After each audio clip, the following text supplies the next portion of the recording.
Welcome back to the Business of Aesthetics podcast. I'm Don Adeesha, and today's episode is for every founder who's ever said, it's easier if I do it myself. Because that moment when your personal grit becomes your biggest bottleneck is where the real growth begins. Our guest today, Morgan Curry, CEO and founder of Refine Aesthetics in Bluffton, South Carolina, knows that moment better than anyone. A former cardiac ICU nurse turned certified aesthetic nurse specialist, Morgan built her practice on a simple philosophy. Refinement isn't reinvention, it's restoration. She's rebuilt her clinic from the ground up, transforming it into one of Southeast's most trusted names in natural regenerative aesthetics. And along the way, she's discovered what it truly means to evolve from artisan to architect. Today, we are unpacking how she codified authenticity into systems, trained her team to deliver soul at scale, and built a business designed not just to grow, but to endure. Before we jump in, a quick thank you to our sponsor, Echo Marketing, the team behind this podcast, and one of the most trusted names in digital growth for aesthetic practices. They're offering listeners a complimentary 60-minute digital strategy session, a one-on-one consultation with a senior strategist to help you map your 12-month high-value patient acquisition roadmap. You'll get a personal diagnosis of your online presence and patient funnel, uncover untapped growth across SEO, social, and referrals, and walk away with a clear, actionable plan tailored just for your practice. It's designed to give you clarity and direction from people who work exclusively with aesthetic leaders every day. You can check availability and reserve your spot in under 2 minutes at businessofesthetics.org/MSM. Now, with that being said, Morgan, lovely to have you here on the Business of Aesthetics podcast. Morgan, can you actually, before we dive into the topic, can you actually, it's best if you give any self-introduction, if you don't mind, because I feel like that's where the soul of our co-host comes into play. Absolutely. Well, first of all, thank you so much for having me. Such an honor. I've been listening to this podcast myself as a clinician turned business owner, and I know that it's helped me so much as I've built my practice along the way. But I have been in the aesthetics industry for almost a decade. And I started out in cardiac ICU in a trauma 1 level hospital, and it led to a lot of burnout. Then I moved into private practice plastic surgery, where I really developed my foundations of assessing an aesthetic patient, learning that type of a patient. Then I transitioned into just strictly advanced med aesthetics, non-surgical. That's where I got my foundation. And then I took a huge leap of faith, left Kentucky, where I was from, moved to Bluffton, South Carolina, to open up a med spa here with someone in the industry that wasn't in the industry. They knew nothing about it. And I said, why are you doing this? And they said, well, because we have you. So I helped to build that brand, scale that brand, all the operation procedural things there. It was a large staff. We had a bit of a falling out. I resigned, and I said, you know what? I have helped build multiple practices in this industry. I'm really great at what I do from a clinician standpoint, skill level, and I can do this myself. And so, because I essentially just did it with someone that knew business but didn't know the aesthetics industry. And so that's where Refine Aesthetics was born. And now, when I moved to this area, I didn't know a single person. And I've grown a very large following in a short period of time. And now, building a med spa, scaling a med spa, and growing a team, and doing something that I love and I'm super passionate about. So really, really excited to be in this industry and do what I'm doing every day. Wonderful. So that was your moment, was it, when you decided that moment of burnout? Was it your moment of defining you from an artisan to an architect, perhaps? I think that I had two turning points, and it Okay. was working for other people in the industry. Those people taught me a lot, and I wouldn't be where I am in the position to be doing what I'm doing right now without those people and experiences. And if you speak to any founder, they would probably say the same. Um, but I am a very ambitious person, Mm-hmm. and I know what I want. And Mm-hmm. I've worked for people that have not recognized my talent, my ambition, and I was building someone else's dream, right? Okay. And so when I realized that all of my hard work was for someone else and it wasn't being reciprocated, it wasn't being acknowledged, and I wasn't a part of what they were doing. And the pay was a whole nother aspect of it, right? I wasn't being compensated for those extra things that I was doing. That was a defining moment where I just said, you know what? I can do this myself and I'm going to build this myself. Wow. Okay. And not being appreciated seems to be a part of it because you are already appreciating yourself. You see what you're doing. You see the hard work that you're putting into, right? So, what was the first step?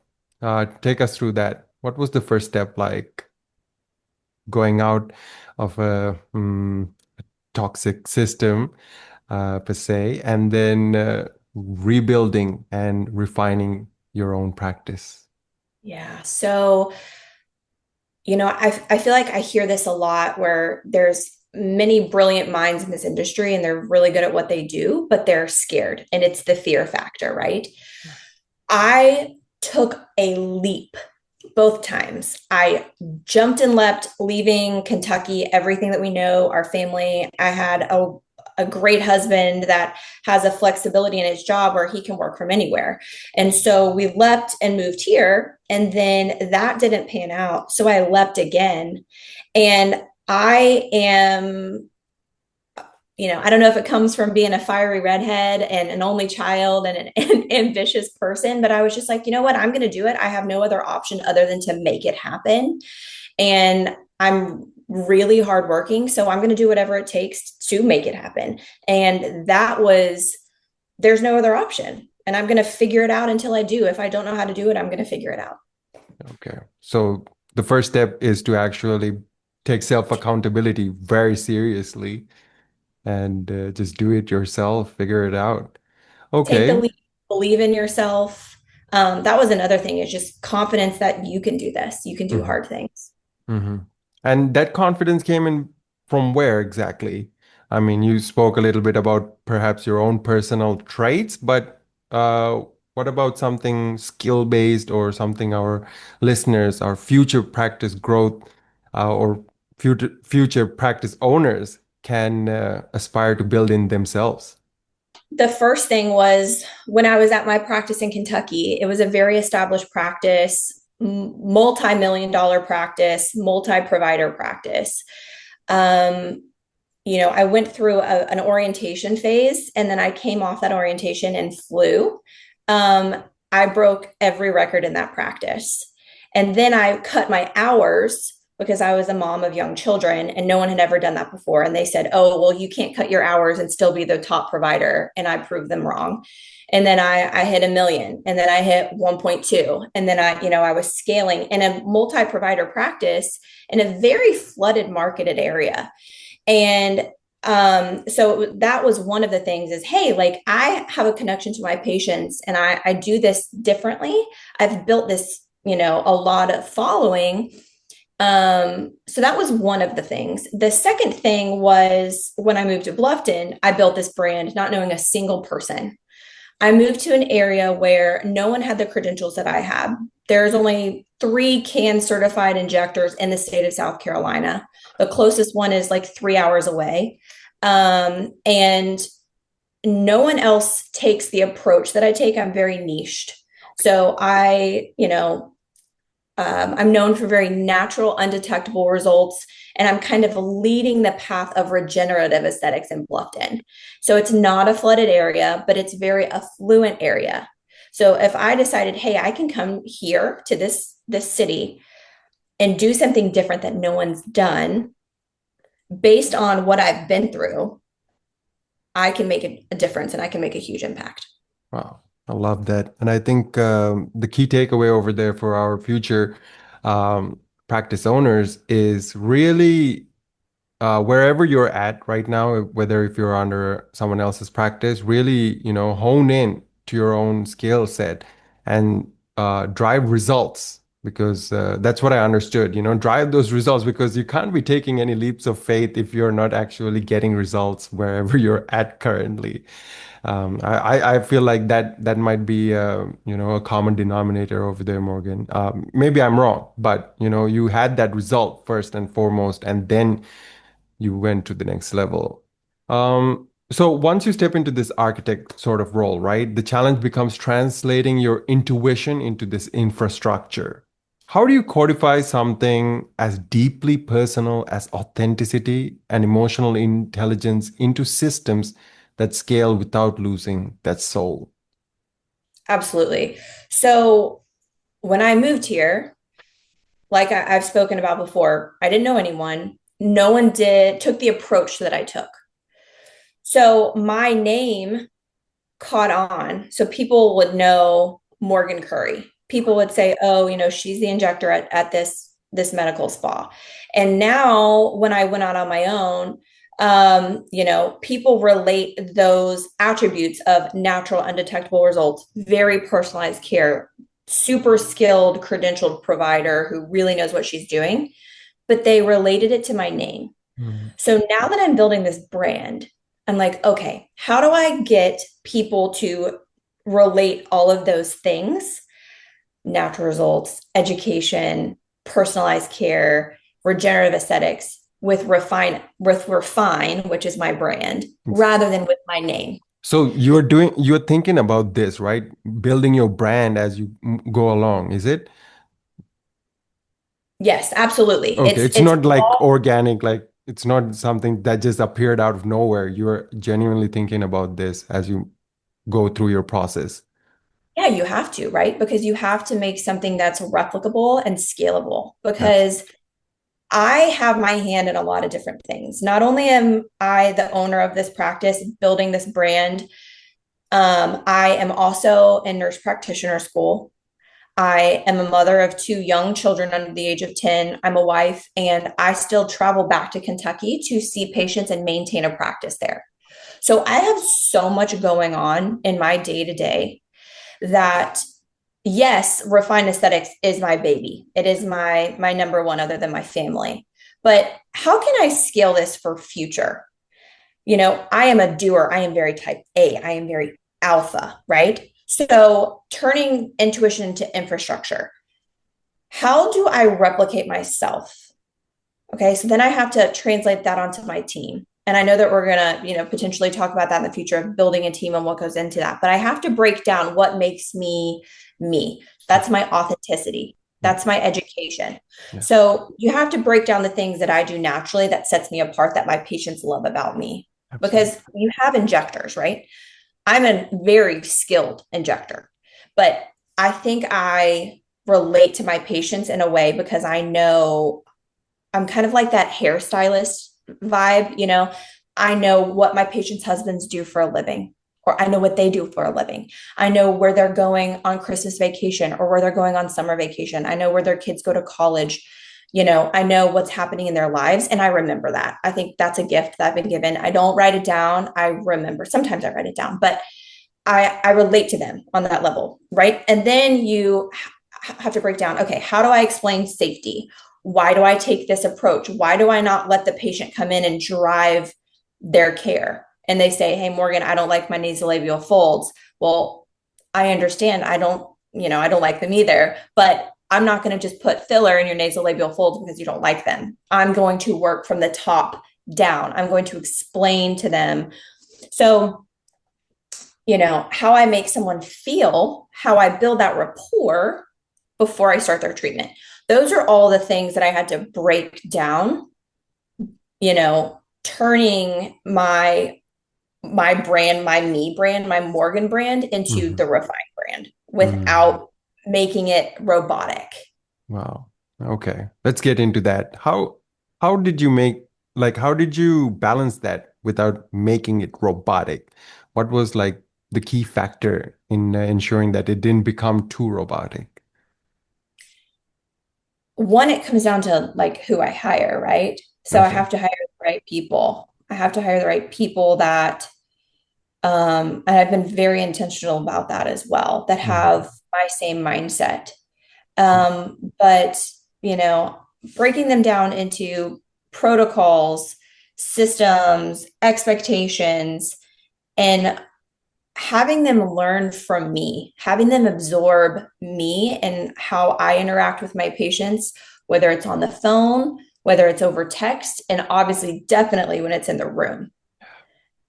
It's a full relationship. I have a relationship with my patients. I have a relationship with my partners too, right? Because that's a huge thing. If your suppliers hate you, they're not going to want to, do business with you. They're a lifeline, right? Like they can help you so much in marketing and branding, and that's a whole nother. But it's all about being super kind, knowing your stuff, knowing what you want, and then translating that onto your team and breaking that down so that when you're not there and when you're not in the room, they replicate what you've built. Okay. Like that. So even if Morgan Curry is not in the room, people do feel the brand of Morgan Curry in the room itself. Am I correct? Absolutely. Absolutely. And it should extend into everything. Your Mm, front desk, when the patient calls in, it should emulate mm, me and mhm. what I want for this brand. Yeah, My esthetician doing facials, my nurse practitioner doing functional medicine. yeah. They should all embody the same brand, the same value, the same integrity, the same authenticity, being able to tell people no and not being salesy. I'm not that. I'm known for that. Okay. That has to emulate throughout. It's not about the number, it's not about their commission structure. It is Mhm, about the patient, their safety, and mhm. instilling confidence in them and their outcome. Okay, okay, I like this. Actually, can you get into how are you identifying, perhaps even training and empowering this team so that they can embody your ethos? So you can't hire, personality on a resume. You can't write that on a resume. Hmm. And I think personality is a huge one Okay. when I go into hiring. But a wonderful close person to me and mentor in this industry has reminded me that not everyone can be Morgan, and you can't always hire Morgan because then like it would be crazy, right? Like I'm a lot. You know what I mean? You have to have the calm, steady people as well Mhm. that balance your craziness. And then you have to build on what you're not in your team. So like obviously everyone has strengths and weaknesses. So how do I hire somebody that is a weakness of mine that can lift me in that way and carry that pillar? I'm carrying this pillar. I'm carrying this pillar. They need to carry this pillar. And then maybe they can teach me and I can teach them. And then we're like both elevated. Um, a Is desire. this something you do, or are you hiring someone else, like an HR consultant, to help you out with the hiring part? I have someone in my team Okay. operationally that helps me with those things, but we are very similar and very much aligned Hmm. with that and on the Okay. same page. But I do not outsource that Okay. because that's really, really difficult. Um, I think it's a desire to grow with you, right? They're Okay. not out to be number one, they're out to be a part of the team and the brand for the long haul. Hmm. And making sure you're not just a stepping stone Right. to another job or, because I'm teaching something that is so, I'm differentiating the experience within this industry. I'm not an ideal image. I'm not a 50 location replicated, VC overtaken med spa. I am a niche boutique patient centered experience. And up level of care and aesthetics. So I have to make sure that those people that I hire are on that same level and want the same thing that I want. Wow. I really like that. So you're hiring based on value, is it? Because I mean, not everyone can be, as you mentioned, be Morgan, but everyone can have that value, that niche value, that desire to deliver nothing but excellence. Absolutely. I had somebody take a chance on me once Mhm. upon a time. Ideally, you see all these things on, the Facebook groups and the platforms that says, "Hey, I need an experienced injector right now." Yeah, the practice owner wants that, right? Because that's automatic, ROI. I don't have to train them. They already know what they're doing. And yes, I would be lying to you if I said I didn't want the same thing, that brought their own book of business where I don't have to do anything, right? Because I already have too much going on. That shouldn't be the mindset. I had a I was smart. I was a trained ICU nurse. I'm Yeah. ambitious. I have a personality that I can talk to a wall and make a friend with a tree. So that's check, right? Hmm. Um, And then I had a background in aesthetics, not physically injecting, but how Hmm. to assess a face. So I had a pretty decent background, I would say, Yeah, to go into injecting, if we're talking about injecting specifically. absolutely. Someone took a chance on me and said, "Hey, I'm going to instill everything I know into them. I'm going to have them watch me and absorb everything I have. I'm going to teach them the skill. I'm going to teach them the protocols, the processes, the procedures, my nuggets of knowledge. And then I'm going to let them, and the brand, because we all want to be similar, right? But then I'm going to let them transform and I'm going to let them do their thing and send them off to fly within my practice, not elsewhere, right? So that was the experience that I had getting into this. And I had other people come in that were on my same playing field. I scaled a little quicker than some, but everyone's at their own pace, right? But sometimes you have to take a chance on that person that has really good bones and really good, what's the word that I'm looking for? Potential, Hmm. even if they don't have the resume yet. Okay. If they have those attributes, that's what you're looking for. Okay. Okay. And it seems to me that your mentor was very generous in their ways because they wanted you to fly, right? They didn't mind teaching you how to. They really wanted to see you In a way, in a yes. way. In a way, because after Okay. after I flew, Right. they were almost and this kind of leads into the toxicity part. Yeah. They were almost offended that Mm. I was scaling quicker and hitting those numbers and breaking these records and being put up for awards that didn't, Mm. that they were not.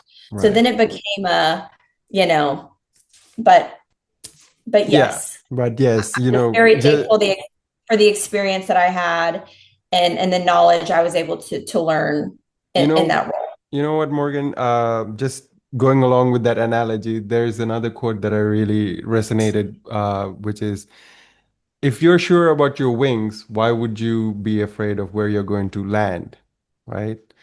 Uh, it- so I was just playing along with that analogy right there. And going on to exactly what you were just saying, how if I teach them everything, they'll leave. Perhaps, this was kind of the final sentiment of your previous mentor. How have you used mentorship and transparency to flip that narrative, right? Turning potential turnover into long-term partnerships. Yeah. People don't leave when you pour into them. They just don't. When they feel seen, when they feel supported, and maybe even for some challenge like me, I love a challenge. You give me a challenge, I'm going to hit that mark every single time. Um, yes, mentorship is a risk. It's very time consuming, but it doesn't have to be just a risk. It can be a retention strategy. Okay, so I think that being super transparent is huge. And I want to empower everyone that I'm with. And because I've worked for multiple different practices that have not seen me in that way. And I have been pushed down by those leaders. I have learned to never want to be like that. So people say, are you going to have a non-compete? You have such a huge, strong, solid brand. You have such a massive reputation. What if you bring on this person and you pour into them and then they turn around and they walk out the door and they go down the street? I truly believe, and this may be like super unpopular opinion, if you are the leader and the role model within your practice to your team, and you do all of those things like supporting them, making them feel seen, helping them learn and grow, they will never want to leave you. Why would they? And you know what? If they do, and there's somebody like Morgan that just wants to own their own practice, which I had other factors. I was not in that same situation, but I'm going to be proud because I hope one day they turn around and say, hey, this girl poured into me. She gave me every tool in her toolbox to go out there and freaking kill it just like she did. And I'm going to be like, that's going to be like a badge of honor that I wear because I've lifted her up or him or whoever. I've lifted them up. I have empowered them to do what I always wanted to do. When your staff or when people on your team feel invested in a part of what you're building, it stops making them feel like temporary employees and start thinking like they're collaborating with you. So rather than just being like a narcissistic leader that is like a dictator that's like, we're going to do this and it's my way, like I have things to learn from my team. I don't know it all. I want to surround myself with people that do things better than I do to elevate me. You know what I mean? I'm not an esthetician. I'm not good at giving facials. I hate taking money from people. I hate it. And I've had to do that in building my brand because I've worn all the hats, front desk, IT, you know what I mean? But people, are good at those things. So that was, I remember just thinking in my head, man, if they just included me in this, I would be in it with them for the long haul. You know what I mean? Absolutely.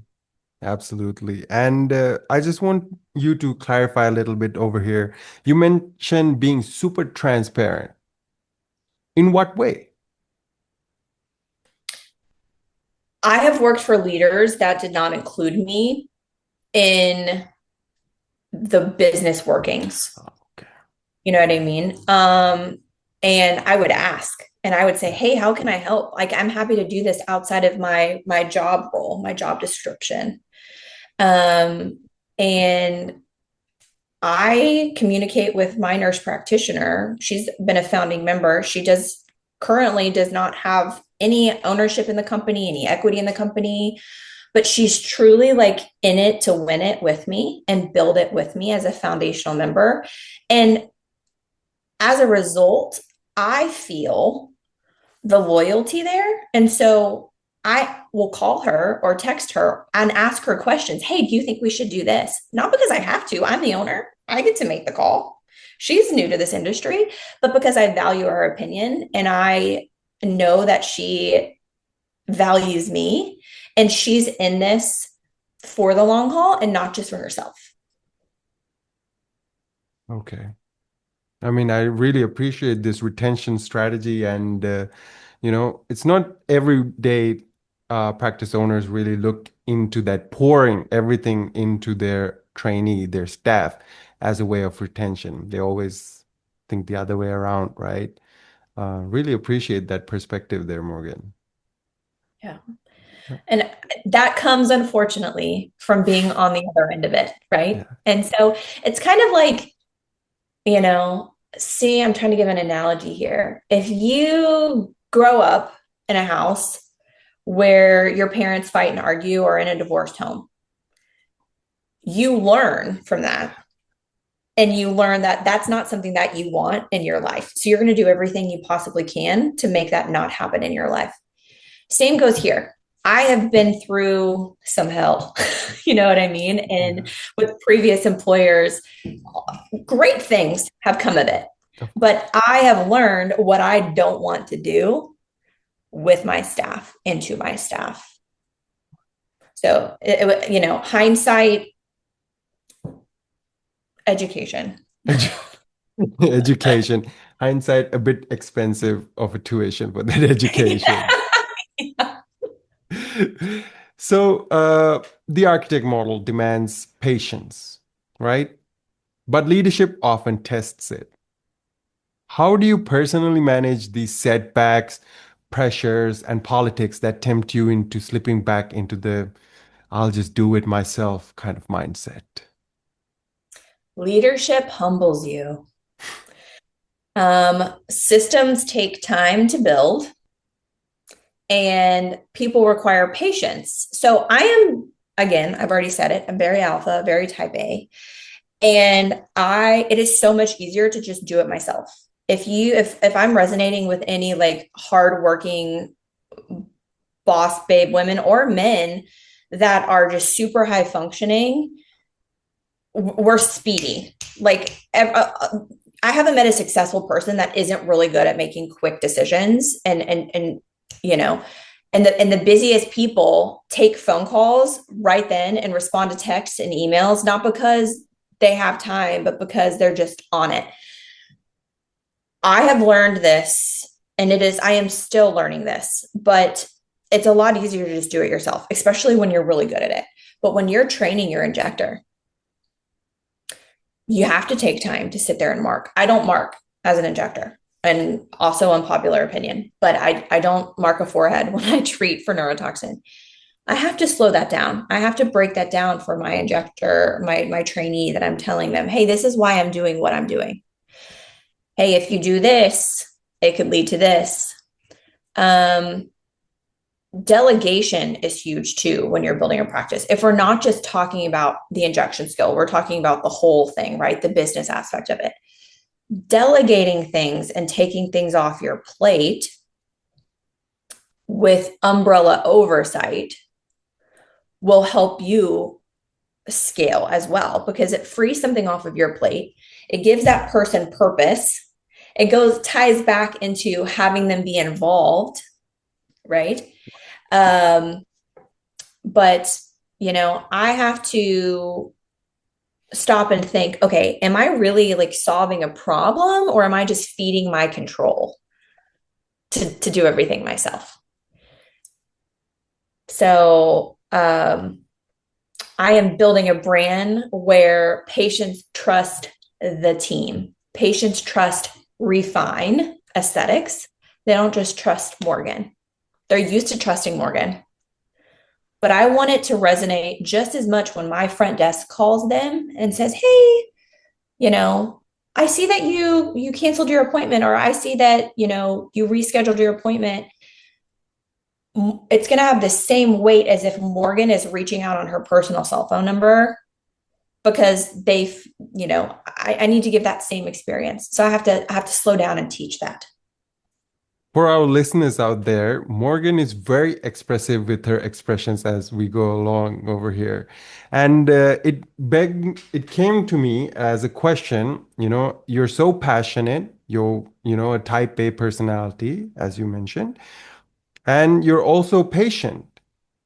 What are some of the recent, are you evolving still, or do you feel have you plateaued? Oh gosh, I am still so very much evolving. I evolve every single day. The girl that I was 6 months ago is not the same girl that I am now. That's not the same girl. The same girl that I was 6 months ago was not the same girl that I was 2 years ago. Um, I am constantly evolving and learning. And not only have I been intentional in building this brand, but I have been intentional with surrounding people that are better at what they do than I am, picking those people to be involved in whatever I'm working on and learning from them and having them, become a part of the team, and not trying to micromanage them. Okay. Um, so Morgan, beyond marketing, storytelling and community can act as brand's defense. How do you use that narrative and connection to build loyalty to your purpose and not just procedures? Yeah. So I love this question so much because I think that it is part of my brand. We already talked about, how I relate to every patient and I have a very personal relationship with every patient. Um, when a patient comes to me, say they're brand new, after my team gets their pictures and all of their consents are signed and the nurse practitioner does the good faith exam, um, I sit down and I say, "What brings you in?" And I let them open the narrative and they say whatever they say. And then before I go at them, I say, "Well, you know what? Here's a little bit about me." And for the people that are nervous, it kind of lowers their guard. And for the people that, if they're not nervous, they want to know their injector. They want to know that they're competent and also they want to know that like they can relate to them. And I feel like that is what separates me from a lot of people. And I don't just say that lightly. I say that because my patients have said that to me. My patients have said, "Hey," and it's a huge part of my brand as well on Instagram. People come to me and they say, "I feel like I already know you. I've literally never met you, but I feel like I already know you." And it's not that I'm sharing intimate details about my personal life and that my kids are all over. Like, that's not what it's about. It's about explaining my journey. So I sit down and I tell them, "Hey, I've been in this industry for almost 10 years. I'm from Kentucky." And then sometimes, people will say, "Oh, I have that connection." Maybe they don't. Yeah. Um, I moved to Bluffton. My husband and I have two kids. We've been here for, a couple years. And I tell the story of how, because a lot of people in this town know me from building the other practice. And a lot of them have followed me very organically. And so, or they've known someone. A lot of my referral is word of mouth.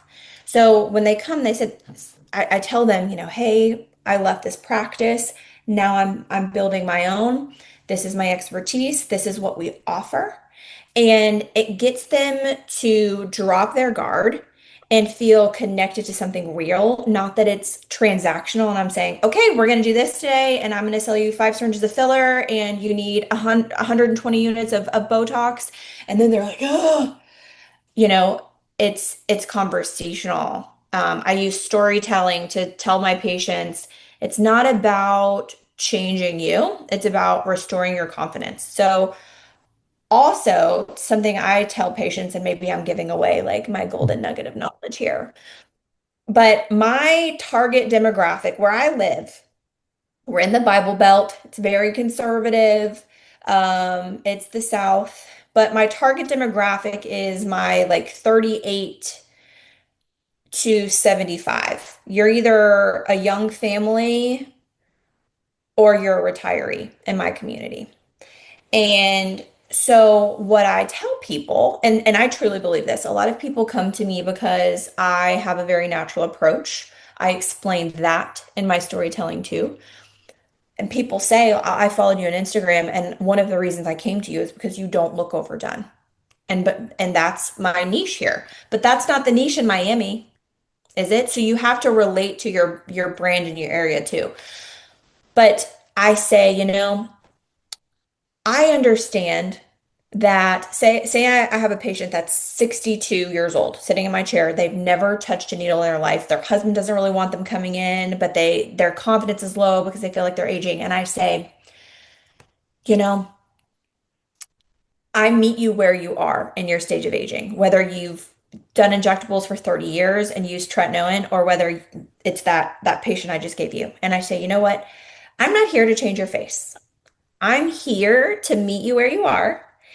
And I understand that you're not 30, but I want to keep you and your amazing features. I just want to elevate them. I want to refine them." That's how I came up with the brand Refine, and meet you where you are. And I understand that you don't want to look like you're 30 anymore, but we're going to make you look a little bit better for your age.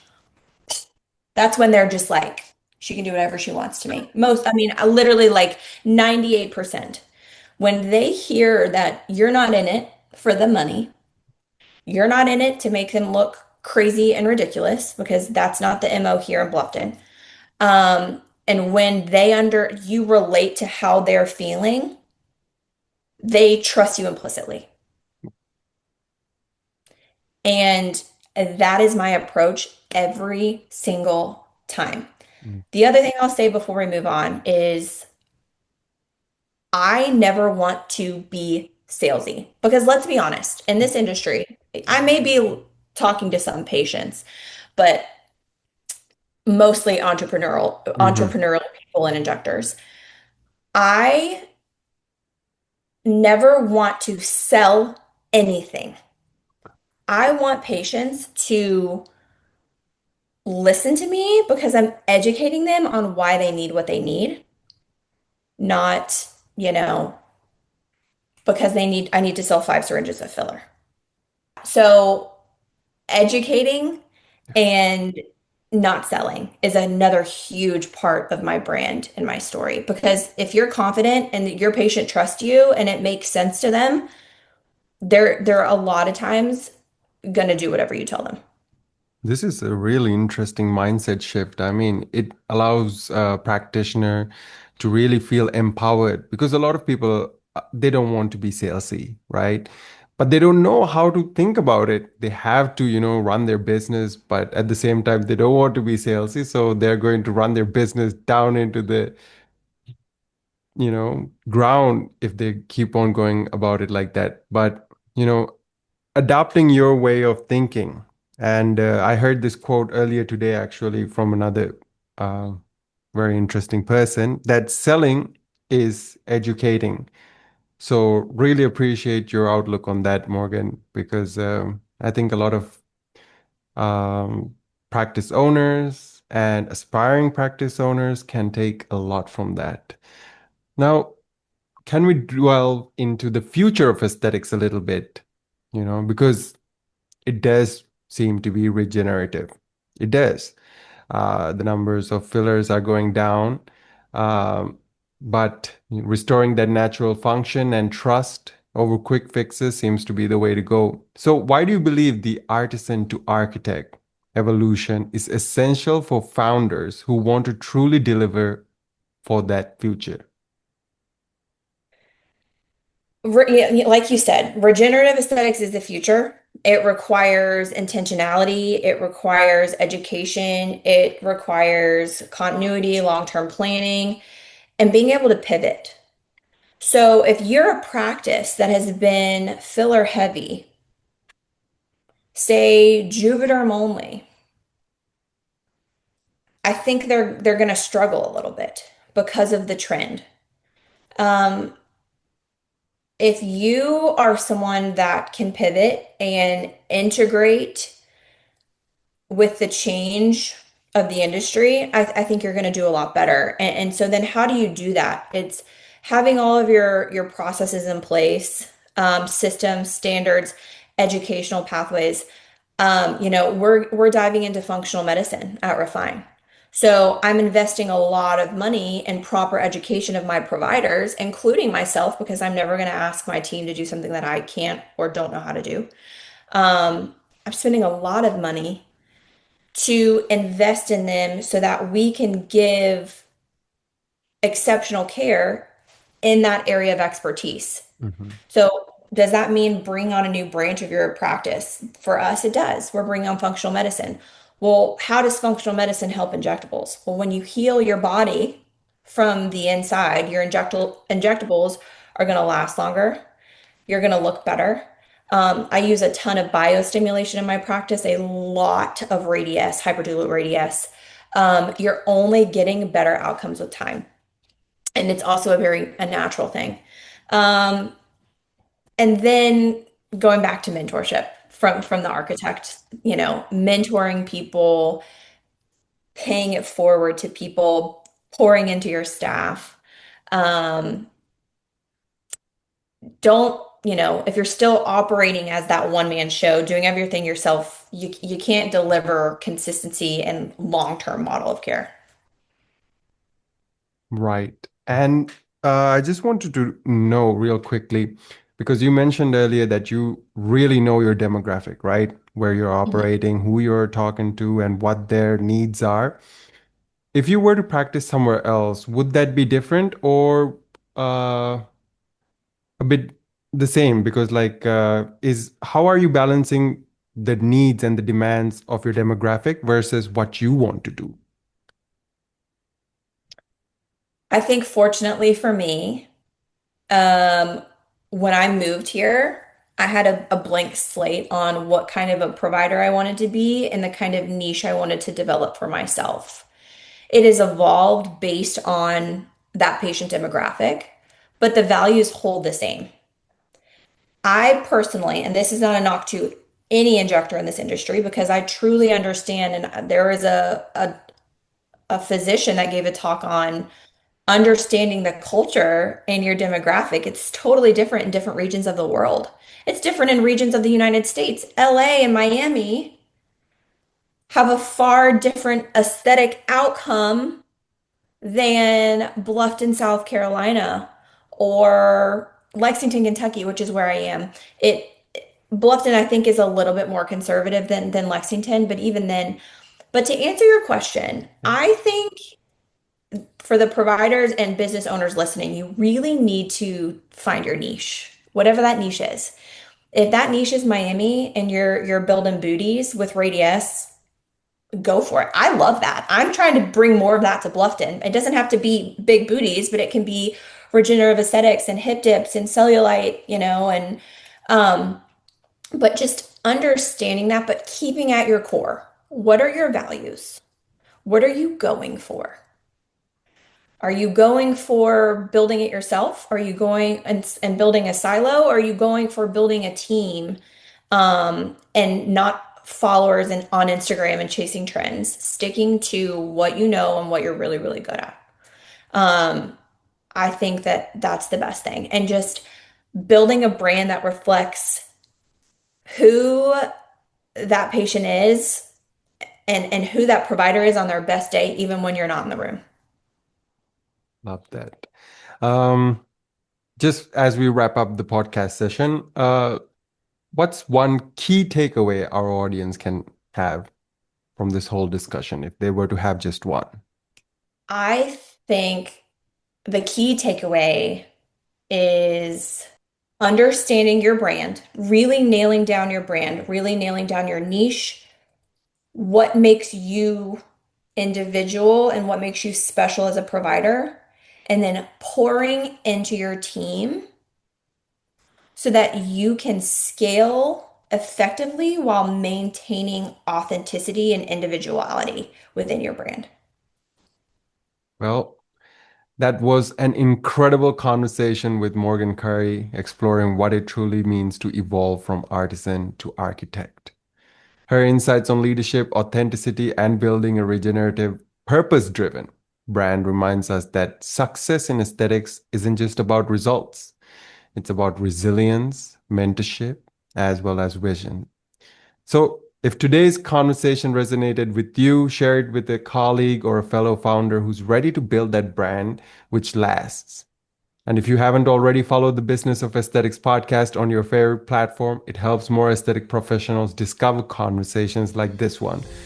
Before we wrap up, a quick reminder, Echo Marketing is offering a complimentary 60-minute digital strategy session, a one-on-one consultation with a senior strategist to help you create that 12-month high-value patient acquisition roadmap.